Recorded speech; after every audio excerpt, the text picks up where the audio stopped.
আকৌ এবাৰলৈ বিজেপি চৰকাৰ খবৰটো চাগে সকলোৱে পাইছে কোন জয়ী হৈছে কোন পৰাজয়ী হৈছে সেইটো আমাৰ মেইন কথা নহয় আমাৰ অসমৰ উন্নয়নৰ বিকাশটোহে আমাৰ বাবে আচল কথা আৰু আমাৰ দাদাই যাতে ন্যায় পায় আমাৰ বাবে সেইটোহে মেইন কথা বাৰু ইলেকশ্যনত প্ৰতিদ্বন্দ্বিতা দিয়া সকলোলৈকে মোৰ ফালৰ পৰা বহুত শুভেচ্ছা জনালো ওকে এতিয়া আহিছোঁ মোৰ ডেইলি ৰুটিনলৈ অফিচ গৈ পাই এয়া প্ৰথমে 7 বাৰকৈ হনুমান চালিচা পঢ়িলোঁ তাৰপিছত গালোঁ 21 বাৰ মহামৃত্যুঞ্জয় মন্ত্ৰ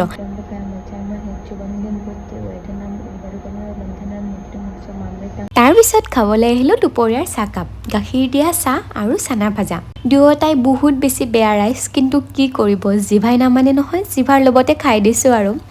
এয়া সূৰ্য দেৱতাৰ ভল্টেজটো আজি অকণমান বেছিয়ে হ'ল নেকি ৰাইজ এওঁৰো মুটি গুটি ধৰিবই নোৱাৰি মাজে মাজে তিৰুটোৰ লগত কাজিয়াই লাগে নেকি ৰাইজ কেতিয়াবা আকৌ দিয়ে ধাৰাসাৰ বৰষুণ আজি আকৌ এয়া প্ৰখৰ ৰ'দ কি কৰিব ৰাইজ আমি হৈছোঁ উপায়হীন মানুহ তেওঁ যেনেদৰে